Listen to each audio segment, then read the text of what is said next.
Aqui é o evangelista Juninho do Espírito Santo, eu, Matheus Felipe, filmando ali. Graças a Deus, hoje estamos com a lição número 7.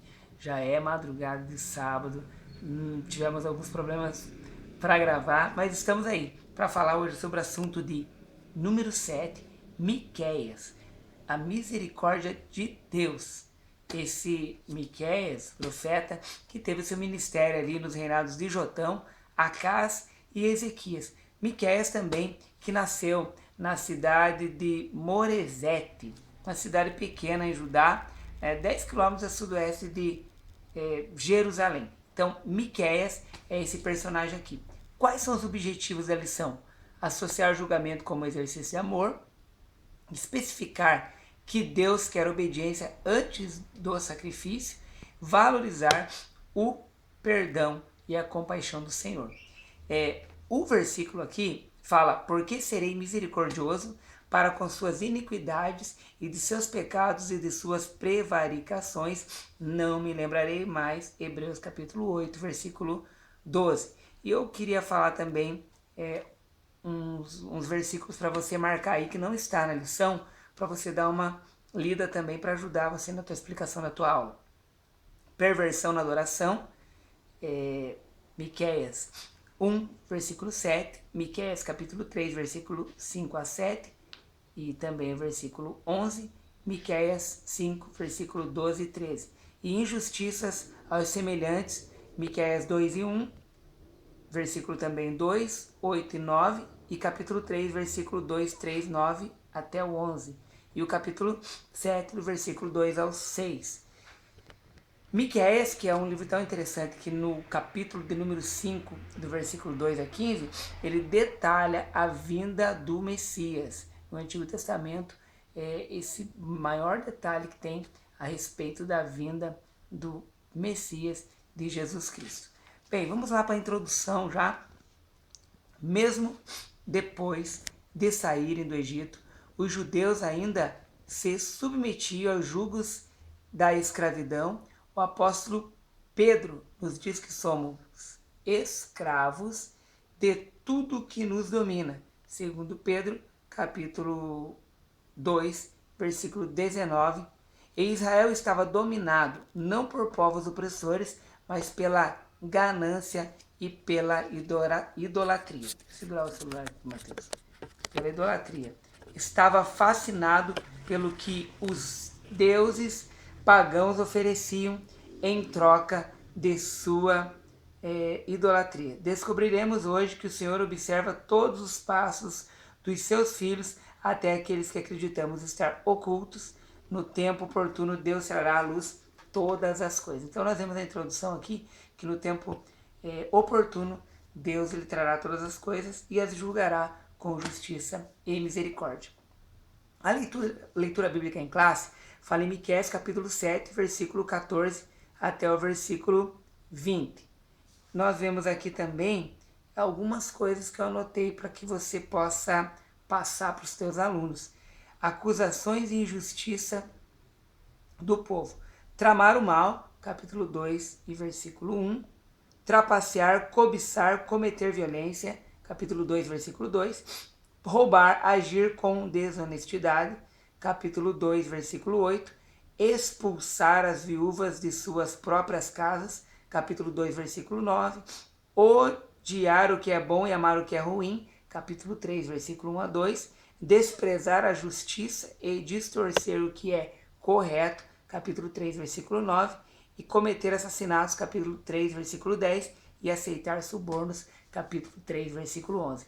Tudo isso daqui são as acusações de injustiça que o povo estava cometendo e que Miqueias veio trazer à luz tudo isso e julgar tudo isso que eles estavam fazendo errado.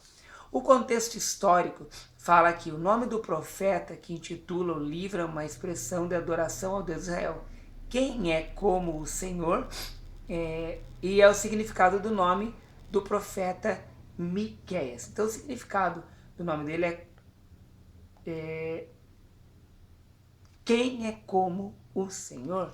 Esse é o significado do nome de Miqueias. E aqui fala que o cenário que ele vivia era ele estava profetizando sobre a prostituição espiritual. Então, os homens, o que eles estavam fazendo? Se prostituindo espiritualmente. Ou seja, a idolatria, ela estava presente no meio deles. Eles viviam, no contexto histórico, uma religiosidade falsa, onde eles não adoravam ao Deus verdadeiro, mas eles adoravam a outros deuses, a deuses estranhos, e isso causava uma prostituição espiritual. Então eles viviam nesse contexto histórico.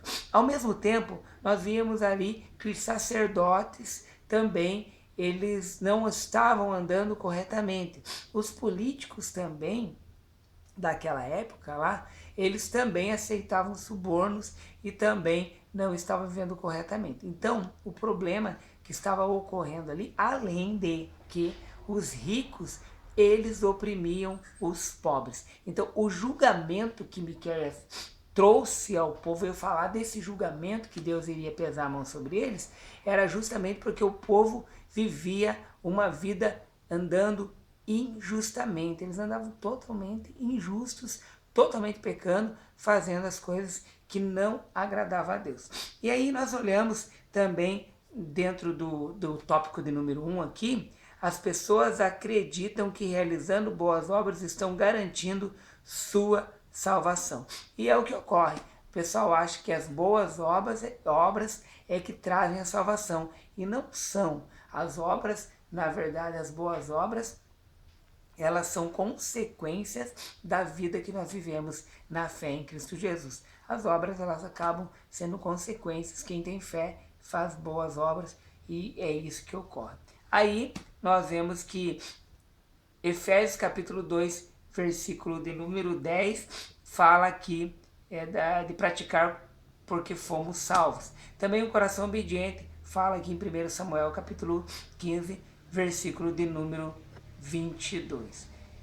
Miqueias foi chamado pelo Senhor do meio do povo, pois era homem simples e conhecia as aflições dos necessitados. Então nós vemos aqui que Deus chama quem quer, como quer, da forma que quer e usa quem ele quer. Miqueias era esse profeta que foi usado para fazer a diferença.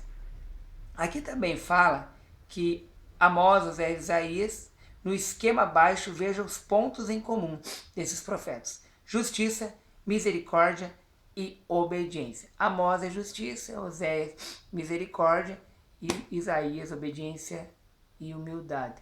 E isso tem um ponto em comum que Miqueias ele traz dentro da estrutura do livro, que é o tópico 2, já entrando no tópico 2, dentro da estrutura do livro aqui de Miqueias, nós vemos o primeiro, a proximidade do julgamento, o segundo, o futuro do povo de Deus, e o terceiro, a contestação de Deus com o seu povo. Então nós vemos essa estrutura, ela demonstrando todo o julgamento e para que vem. Vamos lá, vamos por etapas. Proximidade do julgamento. A mensagem de Deus por intermédio do profeta foi direcionada ao seu próprio povo. Então, o povo de Judá, embora alcançou também, além do Reino do Sul, o Reino do Norte. As aflições que os menos favorecidos passavam. Então, eles estavam sofrendo injustiças por causa das autoridades religiosas e políticas da época lá, estavam fazendo com que as pessoas sofressem. Então, o que iria acontecer? Deus ia julgar por causa disso. Os cultos pagãos eram comuns entre o povo, pois geravam lucro. Não é diferente hoje o pessoal que faz aí, os apóstolos e pastores também, que fazem seus cultos atrás apenas de dinheiro, que fazem os seus trabalhos visando lucro financeiro e não a adoração a Deus. Então não era diferente. E esse julgamento, Deus falou para Miqueias que iria ser tratado isso daí. E não é diferente também que o Senhor chegará um dia e falará assim, apartai-vos de mim, vós que praticais a iniquidade, e afastará os bodes para a esquerda e os cabritos para a direita. Então, logo, logo acontecerá isso também. Deus irá julgar. Mas eu expulsei em teu nome, eu profetizei, apartai-vos de mim. Então não é diferente o que vai acontecer. Tá. Do tópico 2.1 ainda, a proximidade do julgamento, fala aqui também dos líderes políticos que eram maquinadores do mal e condenavam os humildes por subornos e torpe ganância. Então, era essa opressão que ocorria. Tem muitas igrejas por aí, neopentecostais, que eles arrancam tudo que as pessoas têm. Na verdade, eles pegam os menos favorecidos e arrancam tudo, prometendo aí dinheiro, prometendo prosperidade, e as pessoas caem direitinho, infelizmente. 2.2. O futuro do povo de Deus. O profeta conduz o povo a olhar para a esperança futura. Então, qual que é a esperança futura? É que mesmo eles errando, eles ainda poderiam se arrepender. E havia uma esperança, por quê? Porque ele mesmo profetiza sobre o Messias. Ele profetiza sobre o Messias no capítulo 5, versículo 2 em diante. E além disso, ele fala desse reino de paz, desse reino próspero, desse reino eterno, desse reino de Jesus Cristo. Então ele profetiza.